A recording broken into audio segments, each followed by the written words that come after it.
Shalom, que Dieu vous bénisse. Mesdames, nous sommes encore ensemble. Comme je vous l'ai dit, on sera longtemps ensemble parce que le foyer, la maison, c'est la femme qui la tient. Et si elle sait le faire, la maison tiendra. Quelles que soient les possibilités de rupture qui peuvent se présenter, si la femme sait jouer son rôle, les choses peuvent se reconstituer. Car la Bible dit, la femme vertueuse bâtit sa maison. Aujourd'hui, deux autres défauts encore très délicats, difficiles à toucher. Ce sont des sujets un peu délicats, mais qui méritent d'être dits. Parce que sinon, des gens en souffrent et souvent ne se rendent pas compte, ne sont pas interpellés et peuvent détruire leur foyer si on ne les interpelle pas. Une vidéo de ce genre, on peut la regarder seule dans le coin de sa chambre et se rendre compte que vraiment il faut que je change. Alors que ça sont des sujets souvent qui font honte. Il faut qu'on puisse avoir l'audace d'en parler pour que nous puissions aider les femmes. Le premier défaut dont je vais parler ici, qui ne sied pas à une femme et qui peut détruire un couple, détruire un foyer, ce sont les femmes qui ont un problème de propriété. Je ne vais pas dire le mot en l'attachant à la femme, sinon ça devient un peu une insulte. Mais je vais dire simplement les femmes qui ont un problème de propriété. Le sujet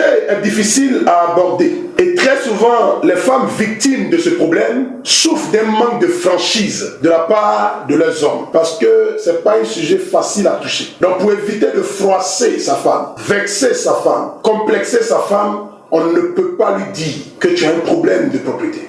C'est vrai que c'est difficile, mais moi je conseille que vous développiez dans votre relation pour que vous puissiez vous dire tout. Parce que c'est mieux. Si vous qui êtes dans l'intimité, vous ne pouvez pas vous parler et que vous pouvez laisser la femme souffrir de la chose parce que c'est délicat de lui parler ou alors on a peur de la vexer, qui va vraiment lui dire ces choses-là? Parce que c'est vous qui la connaissez. Alors, vous avez besoin de parler à vos femmes afin qu'elles puissent prendre soin d'elles et prendre soin de leur maison. Une femme qui manque de propriété va amener son homme à subir des choses difficiles. Et comme il ne peut pas le dire, il va peut-être se donner des moyens, voyez, de supporter. Mais vous savez que quand on supporte une chose, il y a toujours une limite. On ne supporte pas de manière indéfinie une chose qui est difficile à supporter. Donc à un moment donné, quand il ne peut plus supporter, qu'est-ce qu'il fait? Il va tenter de vous éviter. Voyez, il vous fuit un peu sans le dire. Et quand à un moment donné, ça ne peut plus marcher, vous voyez qu'on est exposé à la rupture. Parce que ce n'est pas une chose qui plaira. Lorsqu'une femme, voyez, manque de propriété. Je l'ai déjà dit dans plusieurs vidéos,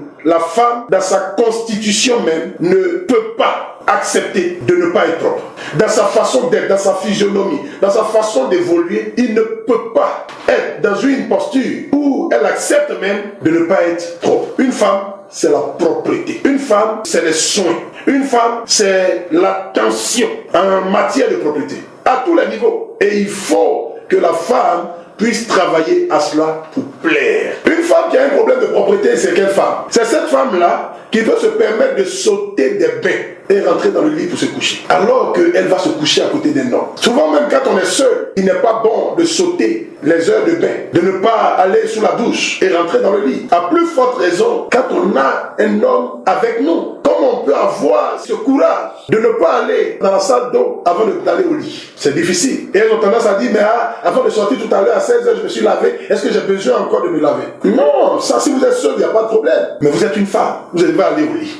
Ce sont les femmes qui peuvent accumuler les lignes plusieurs semaines dans la maison. Les habits ne se lavent pas facilement et ça ne la dérange pas. Ce qui est encore plus grave, c'est qu'elles peuvent même accumuler la lingerie intime pendant des jours, pendant des semaines. Monsieur rentre dans la douche personnelle de la chambre, elle voit le tas de lingerie intime entassé là. On va passer une semaine, 2 semaines dans cette nonchalance avant de venir laver, avant de venir pour traiter la chose. Ça devient difficile. Ce n'est pas bon. Ce qui est plus grave, gravissime, ce sont ces femmes-là qui traitent avec légèreté leurs produits ou leurs éléments de protection dans leur période menstruelle et qui peuvent les oublier, soit dans la douche, les oublier quelque part. Et monsieur tombe dessus. Vous voyez ce que ça fait, mesdames? Je vais vous donner un conseil. Cet appareil que Dieu vous a donné, je pense que vous savez de quoi je parle, est votre trésor. Quand il est question de votre mari et quand il est question d'un homme, c'est la chose qui peut maîtriser tout homme et qui fait que tout homme, quel que soit ce qu'il est, peut être un enfant dans vos mains.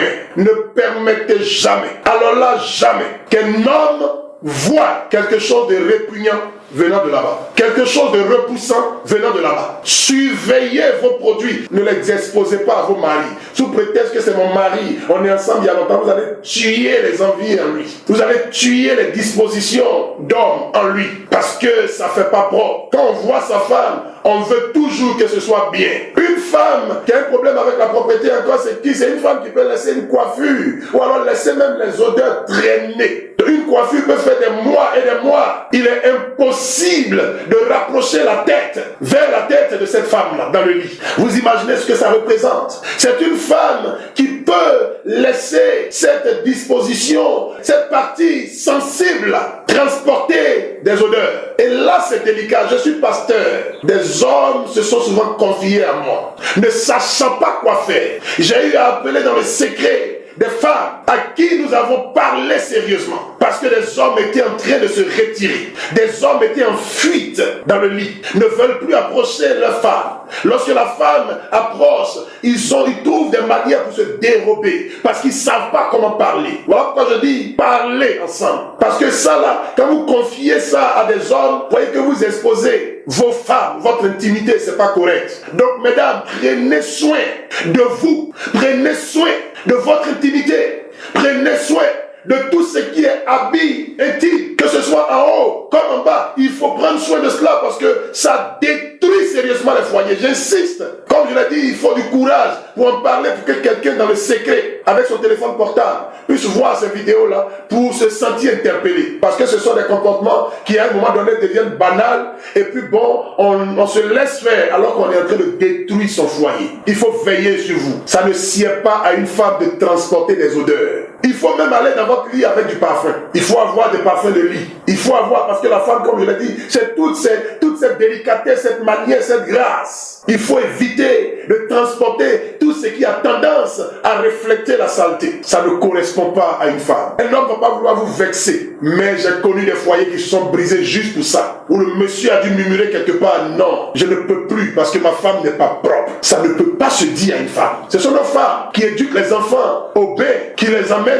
sous la douche et qui veillent à ce qu'elles se lavent. Ce sont nos femmes qui entretiennent nos maisons. Ce sont nos femmes qui lavent nos habits. Donc ça veut dire quoi? Ce sont elles les garants de la propriété. Quand la femme a un tel problème, c'est qu'elle a enlevé une bonne partie de sa dimension féminine. C'est un grave défaut qu'il faut corriger rapidement. Veillez à entendre et à écouter ce que nous sommes en train de dire. Parce que beaucoup sont victimes.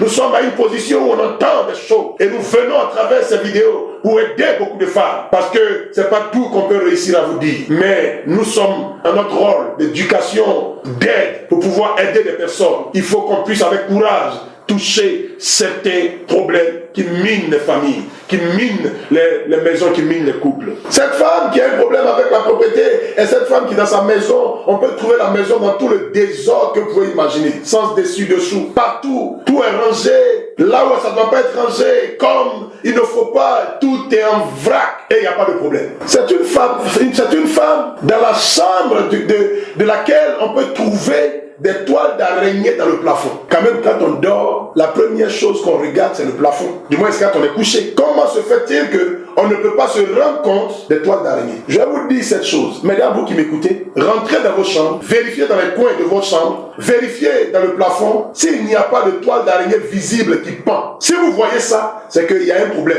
Il y a quelque chose qui ne marche pas. Parce que la propriété, c'est pas seulement sur soi. Donc, il y a quelque chose qui ne va pas. Le fait que vous soyez dans votre chambre, qui est votre chambre conjugale, votre intimité, vous êtes le garant de la propriété et des araignées peuvent tisser leur maison, faire leur maison jusqu'à ce qu'on voit ça pendre comme ça dans la chambre. Il y a un petit problème de propriété à votre niveau. Ce sont des femmes qui ne sont pas sensibles au désordre. Elles rentrent dans sa maison, les choses ne sont pas à leur place, mais elles ne se rendent pas compte. Le fait qu'on ait un problème avec la propriété, c'est comme ça. Et généralement, le manque de propriété va aussi avec le manque d'ordre. Les choses ne sont pas rangées à leur place. Les choses ne sont pas classées là où il faut qu'elles soient classées. Les choses ne sont pas mises là où elles doivent être mises. Et ça pose problème. La femme qui a un problème de propriété est une femme qui ne fait pas attention à la propriété. Et ça, c'est dangereux, madame. Ce n'est pas correct. Une femme et la propriété, c'est un. Une femme et la propriété, c'est la même chose. On ne peut pas les dissocier. C'est pour ça qu'il ne sied pas, voyez, le métier par exemple de secrétaire, ça va plus avec les femmes. Parce qu'elles vont ranger, elles vont nettoyer en même temps, elles vont veiller, elles vont traiter ce qu'il faut dans le bureau, dans la pièce et tout ça. Une femme,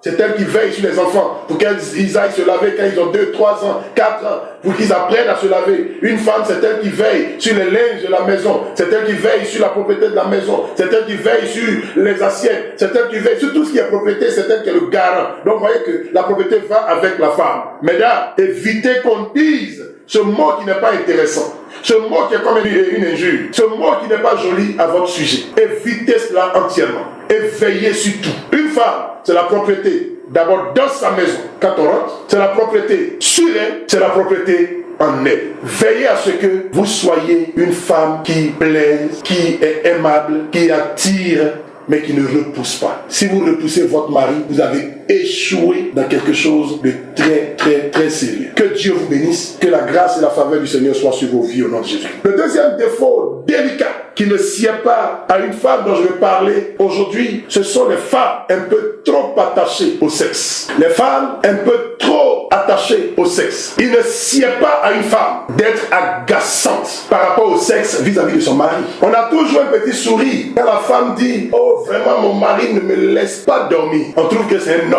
On trouve que c'est un garçon. On trouve qu'il est brave. Mais vous imaginez le contraire. C'est pas intéressant. Qu'un homme aille se confier à quelqu'un disant « Franchement, ma femme ne me laisse pas vraiment de repos. Et donc vraiment, je suis épuisé. » Vous comprenez un peu que c'est pas intéressant. Malheureusement, il y a des femmes comme ça. Des femmes comme ça qui font que finalement, monsieur est obligé de se retirer de la chambre et de veiller à ce que madame dorme et dorme profondément avant de rentrer sur la pointe des pieds pour aller se coucher et s'endormir. Parce que si il rentre et que madame est éveillée, c'est un problème. Il faut que ça se passe. Sinon, elle ne tient pas. Vous voyez, ça arrive, hein. C'est des choses qui sont très fréquentes, mais il n'est pas bon qu'un homme soit dégoûté, soit agacé, soit repoussé et qu'un homme puisse fuir sa femme parce qu'elle a un appétit trop élevé du sexe. C'est l'homme qui est tout le temps en train de faire la cour à la femme, même quand ils sont mariés. C'est l'homme qui est tout le temps en train de fatiguer un peu la femme. En matière de sexe, la femme est beaucoup plus réservée. Elle a beaucoup plus le contrôle de la chose. Dieu lui a donné cette capacité-là. C'est les hommes qui sont frénétiques à la matière. C'est les hommes qui ne tiennent pas. Mais ça ne sied pas à une femme d'être ainsi. Ça va enlever tout ce qui est confiance.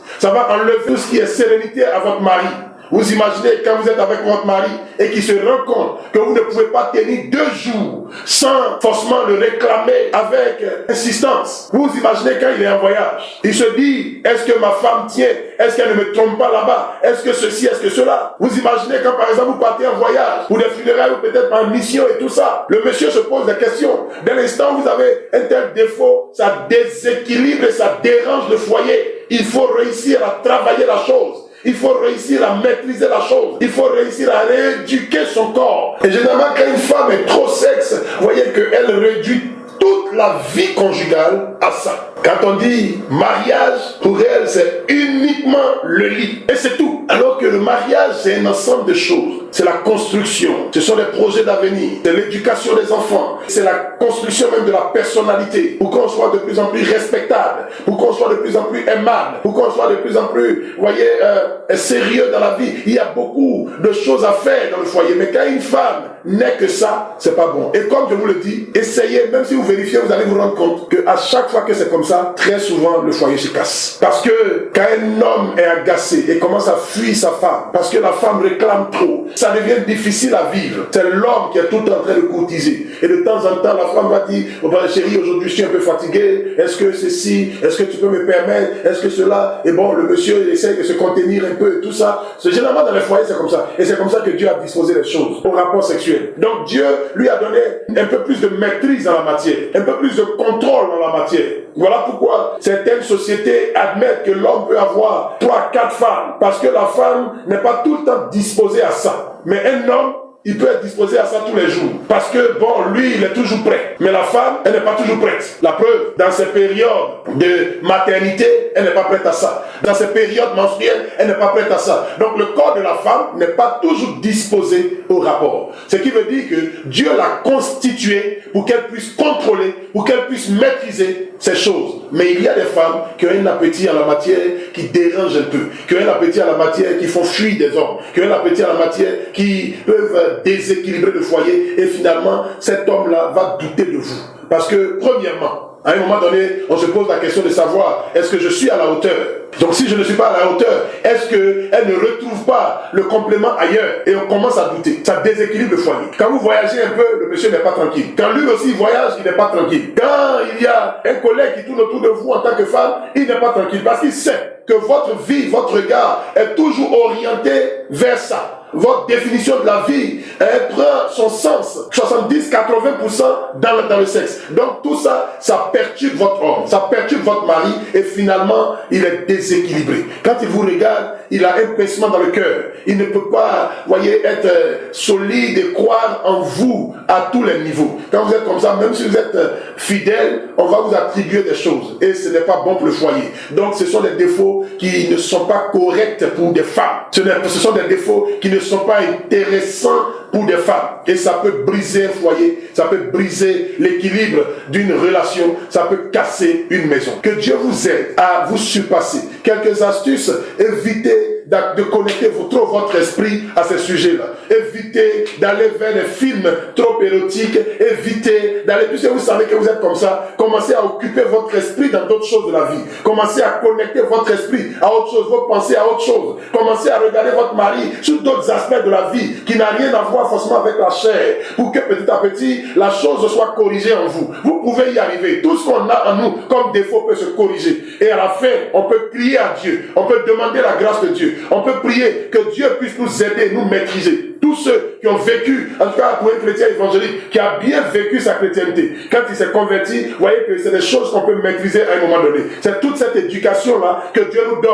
Quand on vient à l'église et qu'on nous demande de vivre la chasteté, quand on passe des années et des années et qu'on réussit à vivre ça, vous voyez que ça devient quelque chose qu'on peut maîtriser aussi pour toute personne qui avait ce problème. Mais que Dieu vous aide, parce que ce n'est pas une chose facile. Ce n'est pas une chose qu'on peut facilement contrôler. Vous voyez, parce que quand vous regardez chez les animaux, ils se tuent, même les mâles se tuent lorsque cette période des amours arrive, parce que ça devient violent, puisque ce sont des sécrétions hormonales qui sont dans le sang, qu'il faut évacuer, et donc ça rend nerveux, ça rend frénétique, ça déborde. Donc vous voyez que quand c'est comme ça devient difficile. On n'est pas en train de vous blâmer à travers toutes ces vidéos, on n'est pas en train de vous dire que vous faites mal à travers ces vidéos, et interpeller, prier pour que les choses puissent s'équilibrer. Et si c'est équilibré, Dieu sera avec vous. Bien aimé, que Dieu vous bénisse. Pour cette vidéo, j'ai voulu me limiter à ces deux défauts. J'ai souhaité que vous puissiez vraiment les prendre en compte. La femme ne doit pas avoir un problème avec la propriété. La femme ne doit pas être agaçante en matière de sexe vis-à-vis de son mari. Parce que la femme, elle est noble. La femme, c'est une gloire. La femme, c'est une bénédiction. Que la grâce, que la puissance de Dieu intervienne à votre niveau. Et qu'il y ait une transformation, une métamorphose, un changement positif qui va restaurer votre foyer et qui va même faire confesser un langage que peut-être votre mari n'avait jamais tenu vis-à-vis de vous. Que Dieu vous bénisse. N'oubliez pas de partager la vidéo. Si ça t'a plu, même si ça t'a touché dans un sens que tu ne voulais pas, alors que c'est la vérité, partage pour que ça touche quelqu'un d'autre dans le sens aussi qu'il ne voulait pas, afin que ça nous corrige. Que Dieu vous bénisse.